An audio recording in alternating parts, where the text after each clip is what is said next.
Você já deve ter passado por aquela famosa saia justa de ser perguntado, me fale sobre as suas experiências, e você nunca trabalhou, não tem experiência. Pois é, nesse vídeo eu vou te contar como você se sai bem numa dessa. Vem comigo!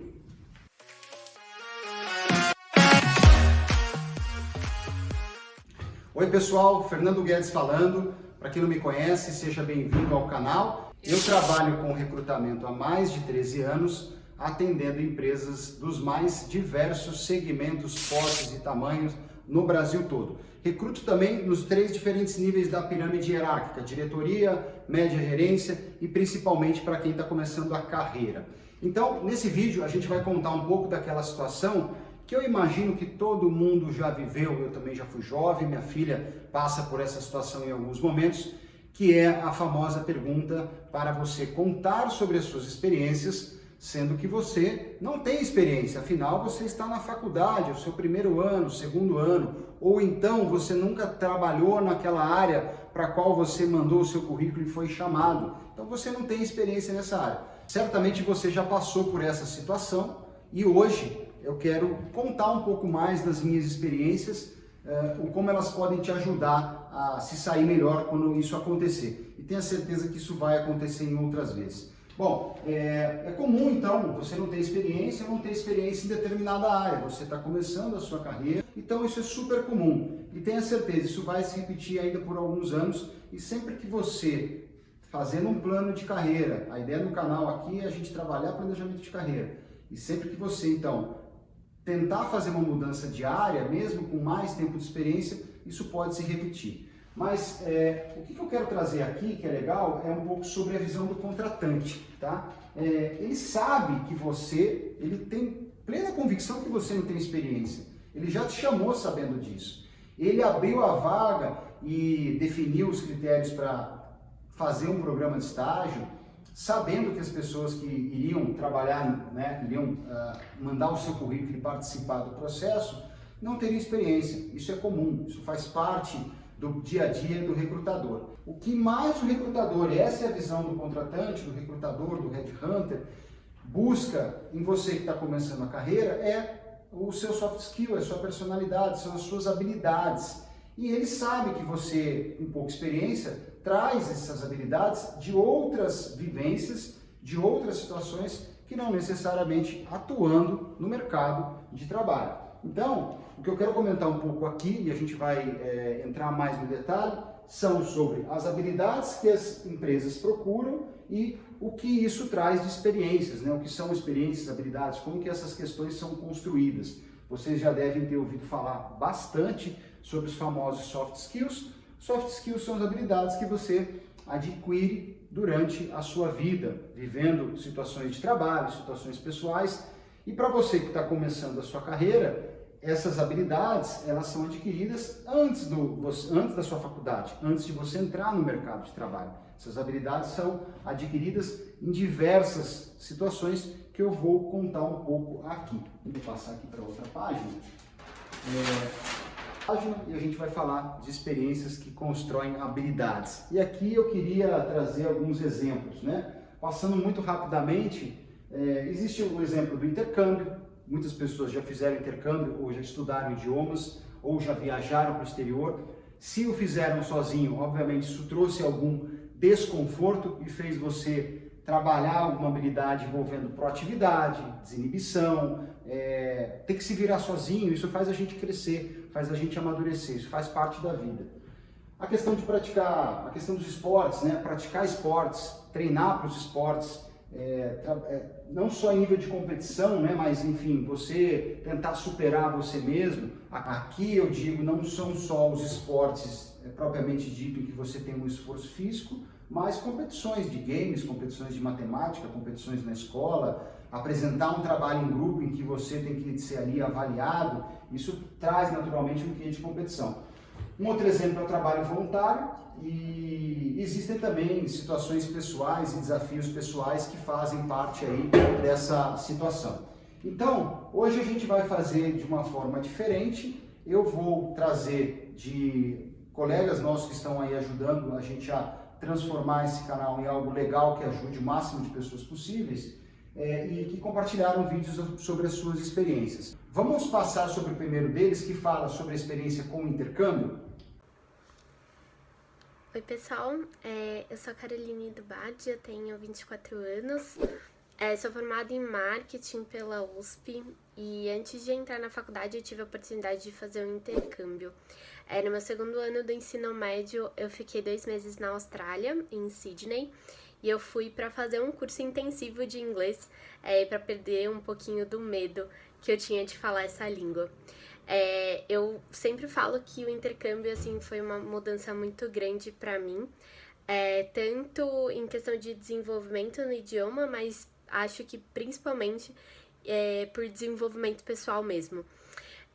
Foi a primeira viagem que eu fiz sozinha, então saí do Brasil, fui pro outro lado do mundo, mas realmente foi incrível. Então eu aprendi muito a me virar sozinha, principalmente me virar sozinha em outro idioma, então isso me forçou muito a perder uma vergonha que eu tinha e correr realmente atrás das coisas. Eu acho que eu aprendi também a passar mais tempo sozinha e a me conhecer mais, saber do que eu gosto, do que me faz bem. Isso eu trago até hoje pra minha vida. Acho que eu amadureci horrores, assim, no intercâmbio e depois também. Isso também fez com que, ao voltar pro Brasil, eu corresse, acho que muito mais atrás dos meus sonhos e também não perder o medo que eu tinha das coisas, sabe? Que, putz, não vai acontecer, não vai dar certo, muito impossível. Depois do intercâmbio, depois dos perrengues que eu passei lá, eu aprendi muito e também mudei essa postura minha. Bom, eu entrei na faculdade e depois para entrar no mercado de trabalho, obviamente eu contei muito dessa experiência em entrevistas de emprego. E hoje eu trabalho numa empresa de tecnologia que chama Wave. É uma das empresas do Grupo Móvel, é um dos maiores grupos de tecnologia, maior ecossistema de tecnologia que a gente tem aqui no Brasil. E a sede da empresa é aqui no Brasil, mas também tem em toda a América Latina e agora a gente está expandindo para outros países também.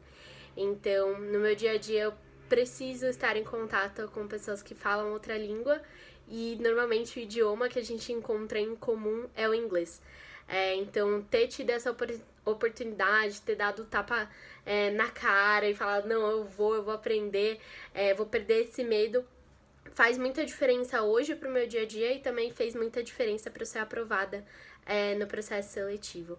Então é isso, acho que o intercâmbio para mim, mesmo sendo num período super curto, né, 2 meses fora, foi extremamente rico e eu indico muito para quem tem a oportunidade de também se aventurar aí fora do Brasil. Então, como vocês puderam ver no vídeo, o intercâmbio é uma situação que mexe muito com a nossa vida.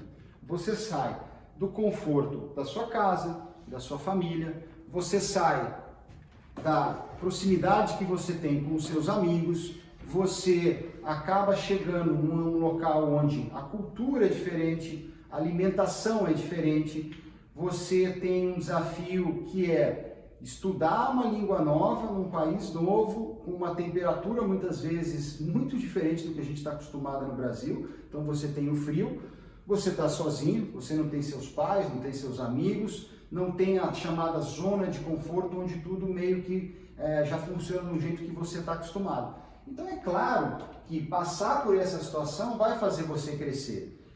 Vai fazer você desenvolver habilidades que depois vão ser utilizadas no mercado de trabalho, vão ser utilizadas num processo de seleção, vão ser utilizadas numa dinâmica de grupo. Então, aqui a gente tem um exemplo claro de situações que trazem mais proatividade, fazem com que você saiba se virar sozinho, tenha senso de urgência, vai fazer com que você socialmente busque construir melhor o seu ciclo de amizades, construir um novo ciclo de amizades. Então, aqui a gente tem um exemplo, como vocês viram no vídeo, e veja como ela vem sendo usada até hoje no local onde ela trabalha.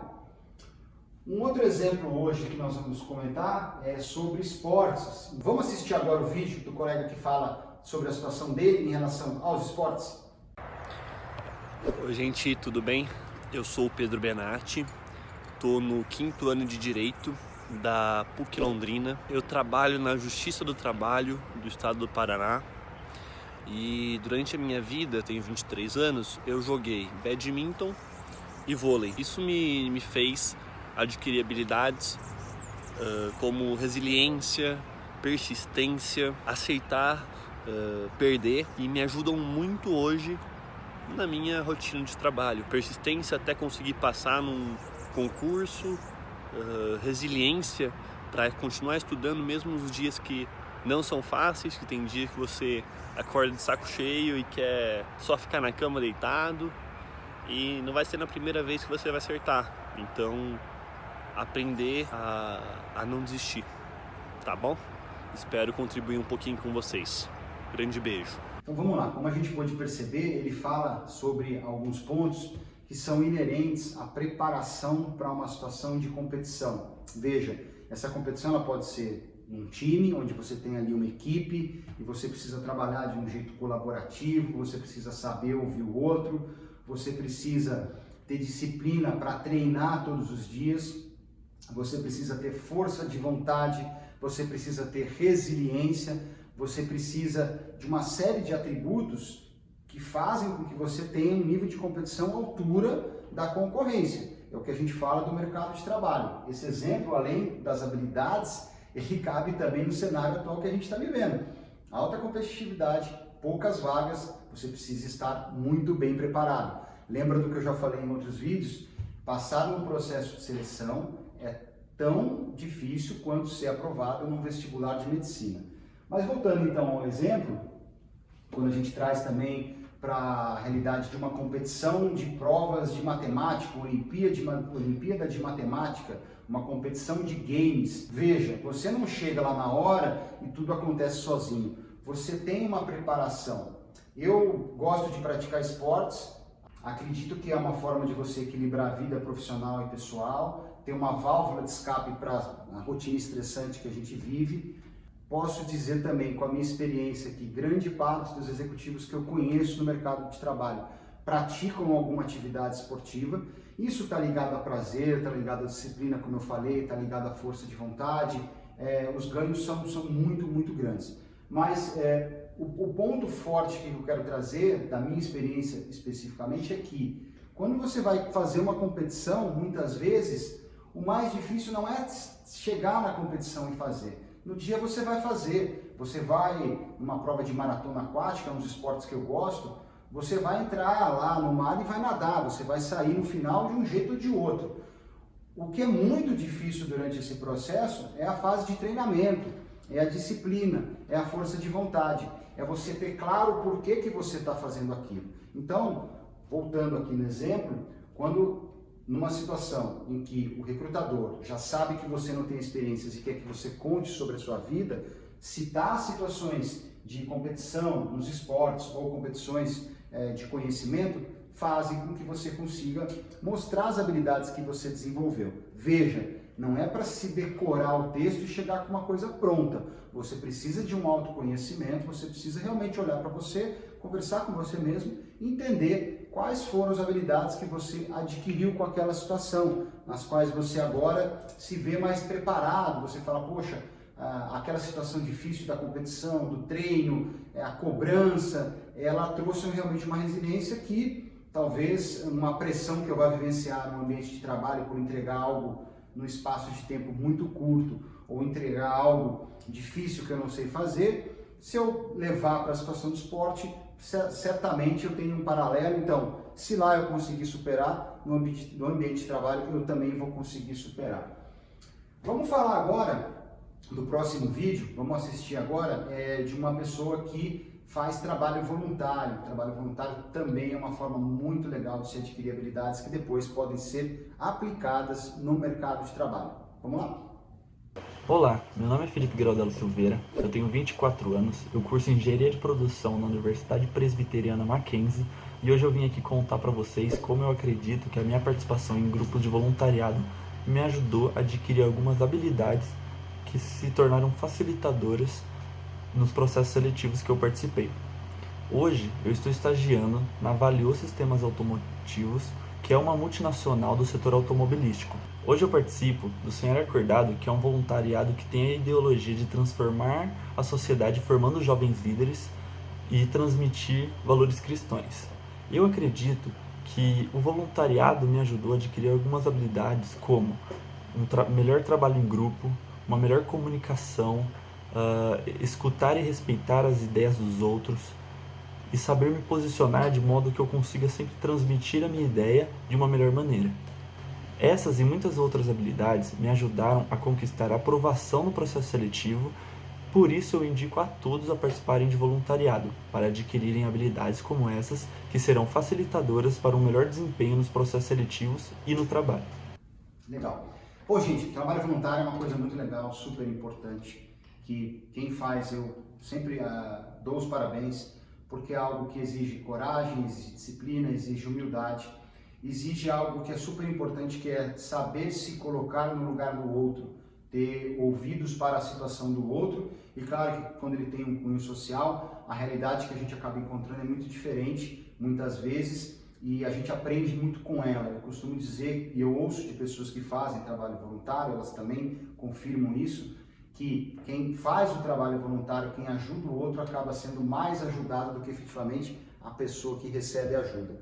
Mas no exemplo do colega, a gente percebe que ele tinha alguma situação de inibição, a oratória, falar em público, a questão do ser ouvido, a questão de não ter vergonha de ter que enfrentar uma determinada situação, e o quanto o trabalho voluntário trouxe para ele habilidades relacionadas a isso, trouxe para ele mais segurança, trouxe para ele mais confiança e fez com que ele ficasse mais à vontade no trabalho, ficasse mais à vontade no processo de seleção, fez com que ele conseguisse contar mais sobre ele mesmo, fez com que ele, acho que olhando também as situações que ele provavelmente enfrenta e acaba observando, ajudando as pessoas, notar que o cenário dele não é de todo mal, caso ele não passe no processo de seleção, caso ele não seja aprovado, né? Depois eu quero contar um pouco sobre isso de encarar as situações em que você não passa no processo de seleção, não necessariamente como uma reprovação. Você simplesmente não passou porque alguém passou, outra pessoa passou no seu lugar. Não significa necessariamente que você foi reprovado. E existe uma grande diferença nisso. Depois, em outros vídeos, eu vou comentar também a respeito desse ponto de atenção, que eu gosto sempre de realçar.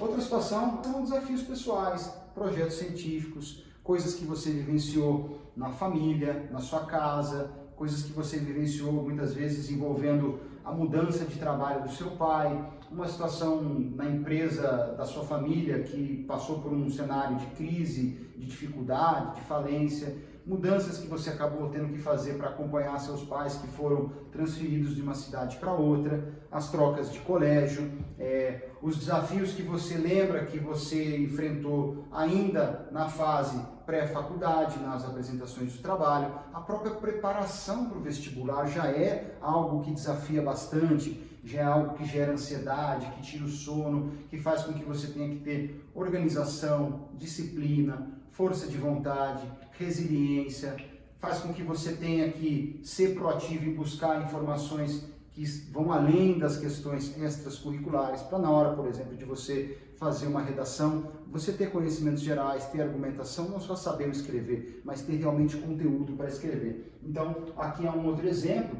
e se você voltar no tempo, em todas essas situações, e se olhar, sobre como você era, quem você era, e olhar agora, depois dessa situação, certamente tem muitas habilidades aí que podem ser colocadas, ser expressadas para que o RH observe isso. E ele, de novo, sabe que você não tem experiência e ele sabe que o que você está contando é o que demonstra as habilidades que você tem. São essas situações. É mais ou menos assim que funciona. Aplicando as habilidades no mercado de trabalho. Eu gosto sempre de falar de mercado de trabalho, mercado e trabalho. São coisas que junto criam um universo de informações muito, muito grande. Envolve os segmentos, envolve os subsetores, envolve as áreas de atuação e envolve você jogar com essas informações. Porque é uma teia bem emaranhada de possibilidades que existe quando você tem um primeiro passo na sua carreira e você começa a planejar a sua carreira. Então vamos passar aqui, só porque eu quero comentar, que são exemplos de aplicação das suas habilidades no mercado de trabalho. Veja, eu trouxe alguns vídeos de pessoas que contaram sobre esportes, intercâmbio, sobre trabalho voluntário e citei algumas situações também de desafios pessoais, projetos científicos, o quanto isso molda a sua personalidade e as suas habilidades.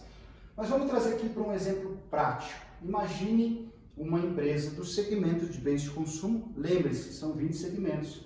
Ela atua no subsetor de bebidas, portanto ela é uma B2C. Aqui em bens de consumo a gente vai ter por volta talvez de 10 subsegmentos, é um dos que mais tem pequenas variações dentro do setor e você vai trabalhar na área de vendas e marketing.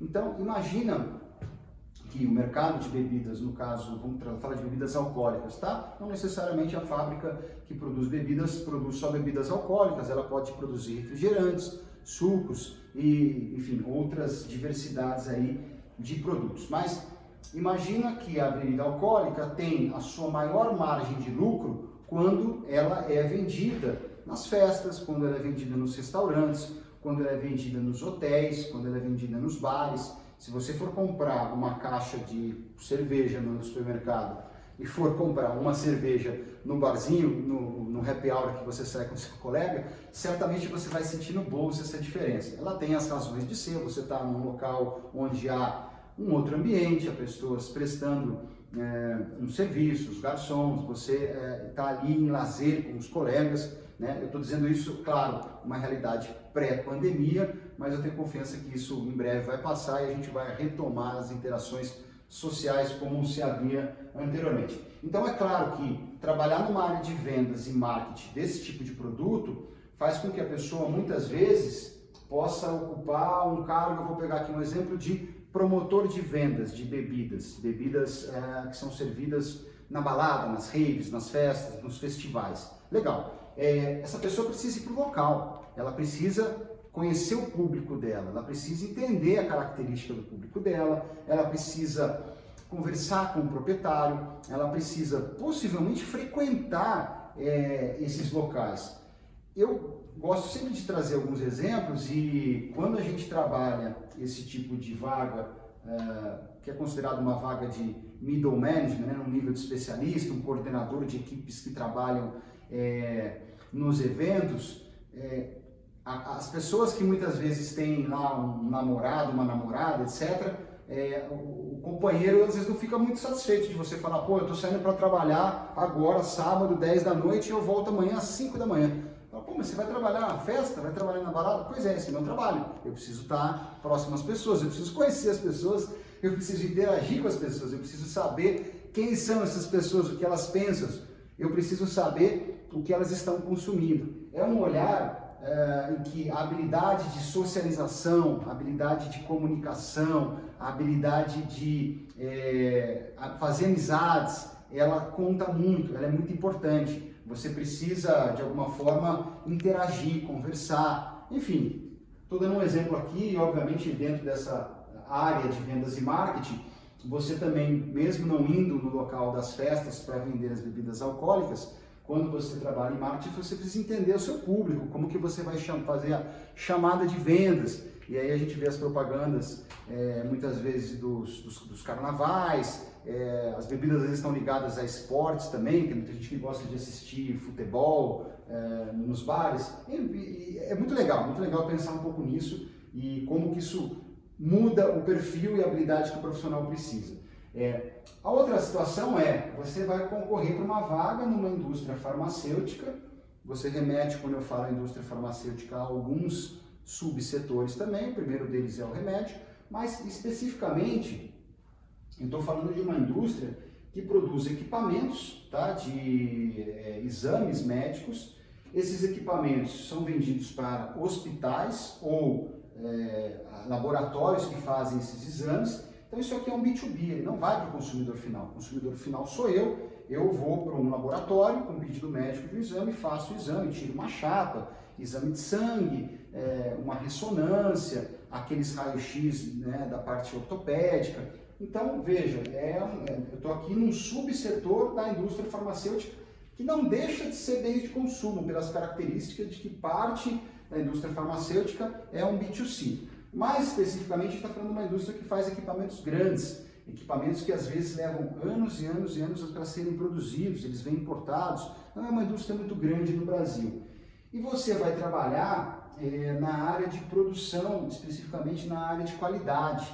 Veja, você como, por exemplo, um administrador, você pode trabalhar nessas duas áreas. A área de qualidade remete a controles, processos, você precisa ter um perfil analítico, você precisa gostar de ler manuais, você precisa ser uma pessoa que gosta de trabalhar focada nos detalhes, é uma pessoa que tem que ter muita disciplina, é uma pessoa que, imagine trabalhando nessa área, recebe uma matéria-prima do fornecedor que vai ser usada na construção desse equipamento, e essa matéria-prima tem um checklist do padrão da qualidade, as medidas, a espessura. Muitas vezes esses equipamentos são utilizados em ambientes refrigerados, então ele precisa ser testado várias e várias vezes, ele precisa ser testado num ambiente que não esteja refrigerado, ele precisa ter uma preparação para o transporte dele, como ele tem que ser feito, os cuidados, ele precisa ter um manual descrevendo muito claramente as etapas de manutenção para que o equipamento continue funcionando, ou seja, você vende para uma empresa que faz, um laboratório que faz ressonância da cabeça, ele vai ser usado, sei lá, centenas de vezes. Você precisa colocar no manual e ter certeza de que aquilo está certo, de que depois de 1000 vezes utilizado, de 500, eu não sei o número exato, aliás não faço tanta ideia assim, ele precisa passar por uma manutenção, ele precisa passar por um setup. Então vejam que usar as habilidades no mercado de trabalho, se você conhece a realidade do mercado de trabalho, faz com que você identifique aonde as suas habilidades são melhor aplicadas. Não adianta aqui fazer um truque, tá? Pensar numa forma de, nessa empresa eu vou contar um pouco mais dessa história para dar a entender que eu tenho essa habilidade. E nessa outra empresa, que é completamente diferente, eu vou contar uma outra história para eles pensarem que eu tenho essa outra habilidade aqui que eles exigem. Não funciona, gente. A habilidade é sua, é inerente à sua personalidade, à sua experiência. Se você for para o lugar errado, se você for para o lugar certo com a habilidade errada, vai ser uma frustração, você não vai se sentir bem, você não vai se sentir à vontade, tá? Então, recapitulando o bate-papo de hoje, a gente conversou sobre não ter experiências de trabalho, não ter experiências de determinadas áreas, e como sair dessa saia justa de contar da sua experiência, sendo que você não tem. Então, primeira coisa, o requisitante, o contratante, o RH sabe que você não tem experiência. Então, talvez ele nem faça essa pergunta para você. O certo é que ele não faça porque ele sabe que você não tem experiência. Mas ele vai jogar uma perguntinha que me conte das suas habilidades, dos seus soft skills, da sua personalidade. Me conte de experiências que trouxeram habilidades, que as vivências trouxeram habilidades para você. E aí você, então, pode buscar referências no esporte, nos projetos científicos, em competições, sejam esportivas, ou sejam competições de games, ou competições de provas matemáticas ou outras provas, sejam intercâmbios, sejam trabalhos voluntários. Isso faz com que você consiga entender das habilidades que você desenvolveu e contar de uma forma clara, tranquila e segura para o RH. Mas, muito mais importante do que isso, o que realmente faz a diferença, a cereja do bolo nessa história, é adquirir conhecimento do mercado de trabalho e aplicar as habilidades do mercado de trabalho. Então, além de você ter um conhecimento claro de quais são os 20 segmentos, de quais são os subsetores desses segmentos e quais são as áreas, é importante saber jogar com esses dados. E, gente, isso é algo que se adquire só com o tempo, só com experiência. Um dos objetivos desse canal é justamente levar um pouco das minhas experiências que foram adquiridas entrevistando candidatos e entrevistando pessoas que me pediam candidatos para determinadas vagas. São pouquíssimas pessoas no Brasil que têm, de fato, essa experiência. Algumas pessoas no segmento de auditoria, algumas pessoas no segmento de consultoria estratégica, mas depois de muitos e muitos anos atuando nesse setor. Então, segue com a gente na próxima quinta-feira. A gente se vê na próxima. Abraço, até lá!